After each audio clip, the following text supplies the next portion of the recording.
هل تقبل الأعذار من مثل يا غفار جئت يا كريم عدت يا رحيم تبت يا إلهي. Ey hacayitçek, ey pirlere katnayan, ey hücrelerde mescitlerin eyvallarına oturuyan, ey mescidin kaflarına oturuyan, ey musulmanlar, öydeki gelirler, tükallerde oturuyanlar, ayetlerde oturuyanlar, dinimizde söyleyen zadın biri kankiplemesizliktir ha. Allah söyleyenlerdir ha kankiplemeli.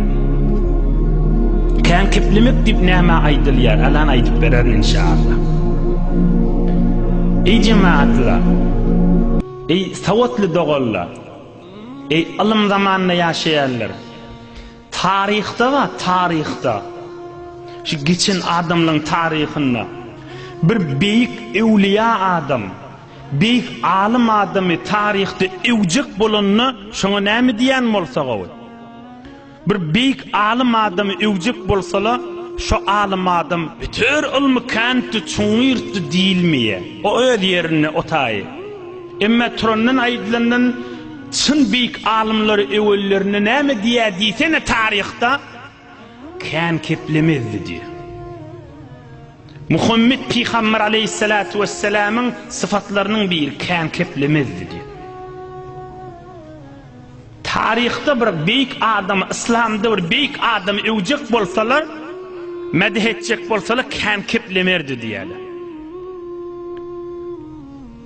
Merce-i taklidimiz büyük İmam Azam Ebu Hanife dünyadan geçenden sonra en ulu şagirdi kim? İmam Ebu Yusuf. İmam Azam Ebu Hanife'nin en büyük şagirdi kim? İmam Ebu Yusuf. Dünyanın musulmanlarının üstünden qazi olup duruşu İmam Ebu Yusuf. Ohum Harun Reşid Ebu Hanife'ni görmeyenlerde ey Ebu Yusuf deyiptir. Ebu Hanife necir adamdı deyiptir. Ey Ebu Yusuf, Ebu Hanife necir adamdı deyiptir. Ey Ebu Yusuf, Ebu Hanife necir adamdı deyiptir. Beyik şagirdi neçe yıl evine çökü düşürüp Ebu Hanife'den ders alıp ağzını ödep, yüzünü ödep, yetimlikte ululan şagirdi enesi Ebu Yusuf'u işte koyyanmış, işin ep verip kaçık gidip Ebu Hanife'nin yanına yüzünü ödep alım alan şagirdi Ebu Yusuf näme deyiptir. Büyük dağyal alim olandan sonra yine gayta başlayın. Harun Reşid soraptır. Ey Ebu Yusuf, senin ustadın Ebu Hanife necir adamdı deyiptir. İmam Ebu Yusuf aýdypdyr, men ustadım Ebu Hanife lem yekun sarsaran kan keplemeydi deyipdir.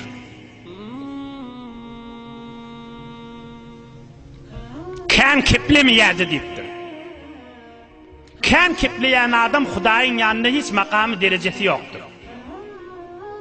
Kan kepleyen adamın dini kamillendir. Kan kepleyen nidigi näme diýdiler? Kan kepleyen nidigi hemmemiz bilýär kan kepleýärler. Bir adamla va şoňa sataşsaň ýa saňa bir kef aýtýar, ýa senden kep çykjak bolýardy. Belli da şo kefiň öýjügi da şo. Hudaý şonu halamýar. Kep gerek bolsa şoň ýanyna baramaly. Dik oturmaya, Hudaý şonu halamýar. Tövbe etmeli şol adamlar. Tövbe etmeli ve hemmemizde şolardan bolmajak bolmaly. Şol adamlardan bolmajak bolmaly. Haja etjekler. Hotellikade 3 gün 4 gün wagt boş bolýar. Ýaşaglallar, gül ýanak oglallar. Bir tofar gül ýanak oglallar ba, şu mahal şu mecliste ýok. Soňram kanallan üstünden zept bolupdy, şolaň üstünden Tehranna ya Maşatda ya öz işleyen yerlerine ya kargalarına şu gurrunlar tiki kulak asyalar. Şu kulak asyan doğan çıklam. Allah nasip edip haca gitseňizde otellerde käde 2 gün 3 gündür bikar wagt bolýar. Şonna hotelin salonuna o kerwan beyt kespe o qaryny öreň hey o ruhanyny özden ol ahunna bol kesip berşin diýipdi hajyň üýe gelmeken sogaplyň ýeri dük gaýdama. Üýe gelmeken boş gaýdama kiýsen etegi ýyrtyk bolsa kiýsen etegi ýok bolsa üstünden buğday gyýsaň durarmy? Durmaz. Kiýsen silkatdy boş gaýdama üýe gaşyp. Bir direktattır kan keplemeni öğrenmek. Fuzul olmak. Araplarda şuna fuzul diye, kan kepleye. Şunu görsen dik oturmayada. Ya sana bir zat diye ya senden bir kefeşçek bolýar. Hudaý şun halamyar. Bir toparlar ba daşından gözläňde kan keplemeyen adam ha daşından gözläňde. Ya zinany ya erki adam. Daşından gözläňde hep puhara. Emma oğrynça her kepçi adam. Hudaý o ahlagy halamyada. Hamany o adat keplenşik bolup kam kepçik ya da sen kam kepledi oturt ýa-da. Wagtyň güýmeýär. Hem öz wagtyny güýmeýär. Hudaý men halamyar.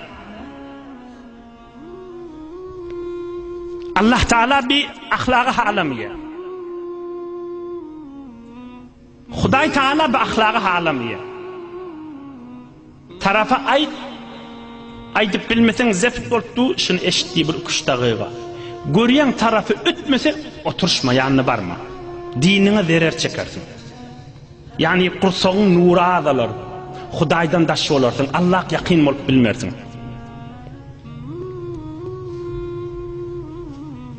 Ine kan keplemek diýip şoň aýdylýar.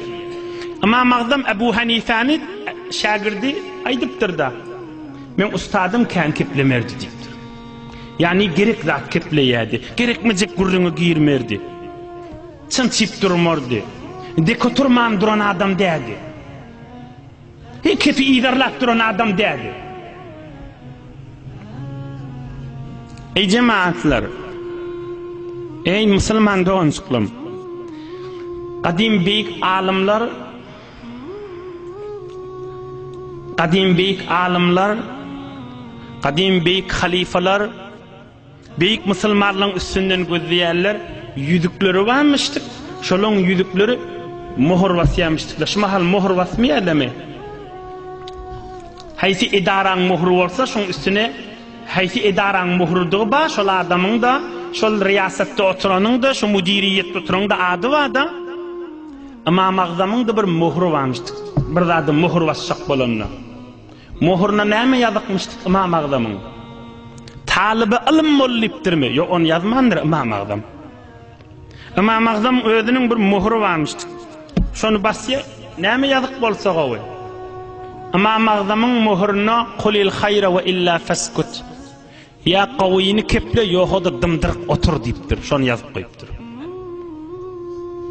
Ya qawyny keple ýok-da dymdyryk otur diýipdir.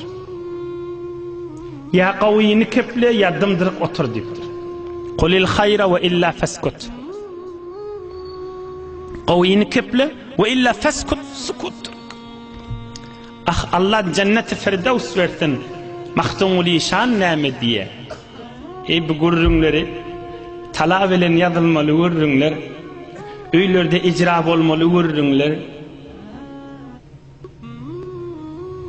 Kerwanmaşlar muhterem ruhanilerden Allah için isteyen Käbäň daşyndan aýlanmany öwretçiler ýani qış ahlaklarda öwretsinler hacılara.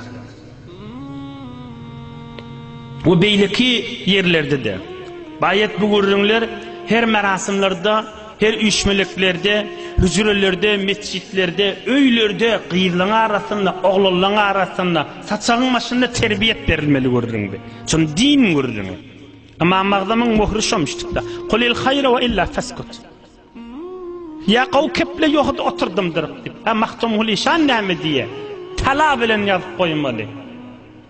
Billigin çamdam ýaxşy sözlegül, ýaxşy söz tapmasaň otursam bolup diye. Billigin çamdam ýaxşy sözlegül. Ýaxşy söz tapmasaň otursam bolup. Oturmasam bolla diýipdir. Näme çekiplecek bolup ýördi. Näme diýip dinine zerer berjek. Näme diýip Allah'dan daşlygyňy beter daşlatjak. Kimin muhrunnamıştık şey? Ama Mağdam Ebu Hanife'nin muhrunnamıştık. Qawin keple yoxda otur keplemenlip. Hulasa dinimizde ey cemaatler Hudaýyň dostlary kan keplemeýän halamaýanmışdyklar. Kan keplemekde ýa aýtyp geçdik näme diýil. Kepçi bolmak, tejessüs etmek, palany näme diýe, palany näkdi, palany beýle bolly, palan beýtip gezipdir, ol elçisi beýtýänmişdik, gaýnanysy bijiremişdik, ol ahun bijiremişdik, näme? Bir derek ýönük kepin ýyzynda. Din adamlar men gowur ýan näldir?